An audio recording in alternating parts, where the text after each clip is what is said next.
നമസ്കാരം സുഹൃത്തുക്കളെ, മദ്യം കഴിക്കുന്നതിന് മുമ്പ് നിങ്ങൾ ഓരോരുത്തരും ചെയ്തിരിക്കേണ്ട 7 കാര്യങ്ങളെക്കുറിച്ചാണ് ഇന്ന് നമ്മൾ സംസാരിക്കുന്നത്. മദ്യം ആരോഗ്യത്തിന് ഒട്ടും നല്ലതല്ലെന്ന് നമുക്കെല്ലാവർക്കും അറിയാം. അതുകൊണ്ട് തന്നെ മദ്യപാനം ഒഴിവാക്കുകയാണ് ഏറ്റവും ഉചിതം എന്നത് ആദ്യമേ പറയട്ടെ. അക്കാര്യത്തിൽ നമുക്കിടയിൽ ഒരു പ്രതിവാദത്തിൻ്റെ ആവശ്യമില്ല എന്നതാണ് സത്യം. എങ്കിലും നിങ്ങൾ മദ്യം ഉപയോഗിക്കുന്ന വ്യക്തിയാണെങ്കിൽ അത് നിങ്ങളുടെ ശരീരത്തിലുണ്ടാക്കുന്ന മാരകമായ ആഘാതങ്ങൾ എങ്ങനെയൊക്കെ കുറയ്ക്കാം എന്നതിനെക്കുറിച്ച് നിങ്ങൾ മനസ്സിലാക്കിയിരിക്കുന്നത് നല്ലത് തന്നെയായിരിക്കും. ഞാൻ പറയാൻ പോകുന്ന ഈ ചെറിയ കാര്യങ്ങൾ നിങ്ങളുടെ ആരോഗ്യത്തിനുമേൽ മദ്യമുണ്ടാക്കുന്ന വിപരീത ഫലങ്ങളെ വലിയൊരളവിൽ പ്രതിരോധിക്കാൻ സഹായിക്കും എന്ന കാരണമാണ് ഈ വീഡിയോ ചെയ്യാനുള്ള പ്രചോദനം. സ്വാഗതം എല്ലാവർക്കും മൈൽസ്റ്റോണിൻ്റെ മറ്റു മനോഹരമായ വീഡിയോയിലേക്ക്. കാത്തിരിക്കാതെ ചാനൽ സബ്സ്ക്രൈബ് ചെയ്യാനും ലൈക്ക് ചെയ്യാനും ഷെയർ ചെയ്യാനും ഒപ്പം നിങ്ങളുടെ വിലയേറിയ അഭിപ്രായങ്ങൾ പങ്കുവെക്കാനും മറക്കാതിരിക്കുക.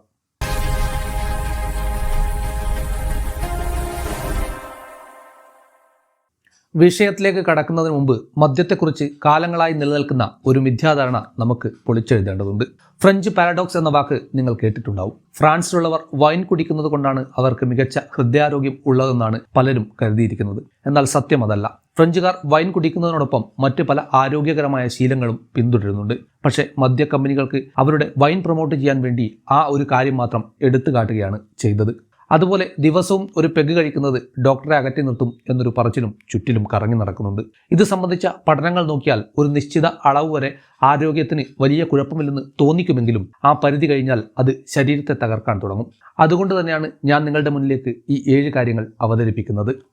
ഒന്നാമതായി ഓർക്കേണ്ടത് അളവ് അഥവാ ക്വാണ്ടിറ്റി തന്നെയാണ്. മദ്യത്തിൻ്റെ കാര്യത്തിൽ പ്രധാനം മദ്യം ശരീരത്തെ എത്രത്തോളം ദോഷകരമായി ബാധിക്കും എന്നത് നിങ്ങൾ എത്ര അളവിൽ അത് കഴിക്കുന്നു എന്നതിനെ കൂടി ആശ്രയിച്ചിരിക്കും. ശാസ്ത്രീയ പഠനങ്ങൾ അനുസരിച്ച് നിങ്ങളൊരു ഹെവി ഡ്രിങ്കർ ആണെങ്കിൽ, അതായത് ദിവസവും 3 മുതൽ 5 പെഗ് വരെ കഴിക്കുന്ന ആളാണെങ്കിൽ മറ്റുള്ളവരെ അപേക്ഷിച്ച് അടുത്ത 12 മാസത്തിനുള്ളിൽ മരിക്കാനുള്ള സാധ്യത നിങ്ങൾക്ക് 24% കൂടുതലാണ്. ഇനി 5 പെഗ്ഗിൽ കൂടുതൽ പെഗ് ആണ് ഉപയോഗിക്കുന്നതെങ്കിൽ ഈ അപകട സാധ്യത 44% വർദ്ധിക്കും. ഒരു സ്റ്റാൻഡേർഡ് ഡ്രിങ്ക് എന്നതുകൊണ്ട് ഉദ്ദേശിക്കുന്നത് 14 ഗ്രാം ആൽക്കഹോൾ അടങ്ങിയ അളവാണ്. ബിയർ ആണെങ്കിൽ 350 millilitre, wine 150 millilitre, വിസ്കിയോ റമ്മോ ആണെങ്കിൽ 45 മില്ലി ലിറ്റർ എന്നിങ്ങനെയാണ് കണക്ക്. പുരുഷന്മാർക്ക് ഒരു ദിവസം പരമാവധി 2 സ്റ്റാൻഡേർഡ് ഡ്രിങ്കും സ്ത്രീകൾക്ക് 1 സ്റ്റാൻഡേർഡ് ഡ്രിങ്കും മാത്രമേ കഴിക്കാൻ പാടുള്ളൂ. ഇന്ന് കുടിക്കാത്തത് കൊണ്ട് നാളെ 4 ഒരുമിച്ച് കഴിക്കാം എന്ന് ആരും കരുതരുത്. അത് വലിയ അപകടമുണ്ടാക്കും. രണ്ടാമത്തെ കാര്യം മദ്യത്തിൻ്റെ ഗുണനിലവാരമാണ്. അളവ് കഴിഞ്ഞാൽ പിന്നെ ശ്രദ്ധിക്കേണ്ടത് മദ്യം എന്തിൽ നിന്നാണ് ഉണ്ടാക്കുന്നത് എന്നാണ്. ബിയർ ഉണ്ടാക്കുന്നത് ബാർലി, ഗോതമ്പ്, ചോളം തുടങ്ങിയ ധാന്യങ്ങളിൽ നിന്നാണ്. ഇതിൽ ഗ്ലൂട്ടനും പഞ്ചസാരയും അടങ്ങിയിട്ടുള്ളതിനാൽ ഇത് ആരോഗ്യത്തിന് ഹാനികരമാണ്. റം ഉണ്ടാക്കുന്നത് കരിമ്പിൻ ചക്കിൽ നിന്നാണ്. ഇതിൽ സൾഫൈഡുകളും ഹെവി മെറ്റലുകളും ഉണ്ടാകാൻ സാധ്യതയുണ്ട്. വൈനും ബ്രാൻഡിയും മുന്തിരിയിൽ നിന്നാണ് ഉണ്ടാക്കുന്നത്. ചില വൈനുകൾക്ക് വലിയ വിലയും ചിലതിന് കുറഞ്ഞ വിലയും വരുന്നത് അവയുണ്ടാക്കാൻ ഉപയോഗിക്കുന്ന മുന്തിരിയുടെ ഗുണനിലവാരം മാറുന്നതുകൊണ്ടാണ്. വോഡ്ക ഉരുളക്കിഴങ്ങിൽ നിന്നാണ് ഉണ്ടാക്കുന്നത്. ഇതിനെല്ലാം അതിൻ്റെതായ ആരോഗ്യ പ്രശ്നങ്ങളുണ്ട്. അതുകൊണ്ട് വില കുറഞ്ഞ മദ്യം വാങ്ങി കുടിക്കുന്നത് ദയവായി നിർത്തുക. വില കുറയുന്നത് അതിൻ്റെ അസംസ്കൃത വസ്തുക്കളിൽ വിട്ടുവീഴ്ച ചെയ്യുന്നത് കൊണ്ടോ അല്ലെങ്കിൽ അമിതമായി പ്രോസസ്സ് ചെയ്യുന്നത് കൊണ്ടോ ആണ്. കുടിക്കുന്നത് എപ്പോഴെങ്കിലുമാണെങ്കിൽ അത് ഏറ്റവും നല്ല ഗുണനിലവാരമുള്ളതാകാൻ ശ്രദ്ധിക്കുക. വിവാഹങ്ങളിലോ മറ്റോ സൗജന്യമായി ലഭിക്കുന്ന മദ്യത്തിൻ്റെ കാര്യത്തിലും ഈ ജാഗ്രത പുലർത്തേണ്ടതുണ്ട്. കാരണം പലപ്പോഴും സൗജന്യമായി ലഭിക്കുന്നതിലൊക്കെ ഗുണനിലവാരം കോംപ്രമൈസ് ചെയ്യപ്പെടാറുണ്ട്. മൂന്നാമതായി മദ്യത്തിലെ ആൽക്കഹോൾ കണ്ടന്റ് അഥവാ ABV തിരിച്ചറിയണം. ഓരോ തരം മദ്യത്തിലും ആൽക്കഹോളിൻ്റെ അളവ് വ്യത്യസ്തമായിരിക്കും. ബിയറിൽ ഇത് 3 മുതൽ 6% വരെയാണെങ്കിൽ വൈനിൽ 10 മുതൽ 15% വരെയാണ്. വിസ്കിയിലും വോഡ്കയിലും ഇത് 35% മുതൽ 50% വരെയാകാം. ഇത് കൃത്യമായി മനസ്സിലാക്കി വേണം നിങ്ങളുടെ പെഗിൻ്റെ അളവ് നിശ്ചയിക്കാൻ. എന്തുകൊണ്ടാണ് ഇത് ഇത്ര ഗൗരവകരമാകുന്നത്? കാരണം മദ്യത്തിലുള്ള എത്തനോൾ ദഹിപ്പിക്കാൻ നമ്മുടെ കുടലിന് കഴിയില്ല. ഇതിൻ്റെ മുഴുവൻ ഭാരവും ചുമക്കേണ്ടത് നമ്മുടെ കരളാണ്. മദ്യം നമ്മുടെ ശരീരത്തിന് ഊർജ്ജത്തിനായി ഉപയോഗിക്കാൻ കഴിയില്ല. മറിച്ച് കരൾ ഇതിനെ പൂർണ്ണമായും കൊഴുപ്പാക്കി മാറ്റുന്നു. ഈ കൊഴുപ്പിൻ്റെ വലിയൊരു ഭാഗം കരളിൽ തന്നെ അവശേഷിക്കുന്നു. ഇതാണ് ഫാറ്റി ലിവർ എന്ന അവസ്ഥയിലേക്ക് നയിക്കുന്നത്. ക്രമേണ ഇത് കരളിലെ കോശങ്ങളെ കൂടി നശിപ്പിക്കുന്നുണ്ട്. നാലാമതായി മദ്യത്തിലെ കലോറിയെക്കുറിച്ച് നിങ്ങൾ അറിഞ്ഞിരിക്കണം. ഈ കാര്യം കേൾക്കുമ്പോൾ നിങ്ങൾ അമ്പരന്ന് പോയേക്കാം. ആകെ 3 മാക്രോ ന്യൂട്രിയൻസുകളാണ് നമുക്കുള്ളത്: കാർബോഹൈഡ്രേറ്റ്, പ്രോട്ടീൻ, കൊഴുപ്പ്. ഇതിൽ കൊഴുപ്പിലാണ് ഏറ്റവും കൂടുതൽ കലോറി ഉള്ളത്. 1 ഗ്രാമിൽ 9 കലോറി. എന്നാൽ കൊഴുപ്പ് കഴിഞ്ഞാൽ ഏറ്റവും കൂടുതൽ കലോറി ഉള്ളത് മദ്യത്തിലാണ്. അതായത് 1 ഗ്രാമിന് 7 കലോറി. വയറ് ചാടുന്നതിനും തടി കൂടുന്നതിനും പ്രധാന കാരണം ഇതാണ്. മദ്യത്തിൽ നിന്നുള്ള കലോറി ശരീരം ഊർജ്ജത്തിനായി ഉപയോഗിക്കാത്തതിനാൽ അത് നേരിട്ട് കൊഴുപ്പായി വയറിലും കരളിലും അടിഞ്ഞുകൂടുന്നു. ഇതിനാണ് നമ്മൾ ബിയർ ബെല്ലി എന്ന് വിളിക്കുന്നത്. ഇത് എല്ലാവരിലും ഒരുപോലെ തന്നെ സംഭവിക്കണമെന്നില്ല, എന്നിരുന്നാലും സൂചിപ്പിക്കുന്നു എന്ന് മാത്രം. ഒരു ബിയറിൽ ഏകദേശം 150 മുതൽ 175 വരെ കലോറി ഉണ്ടാവും.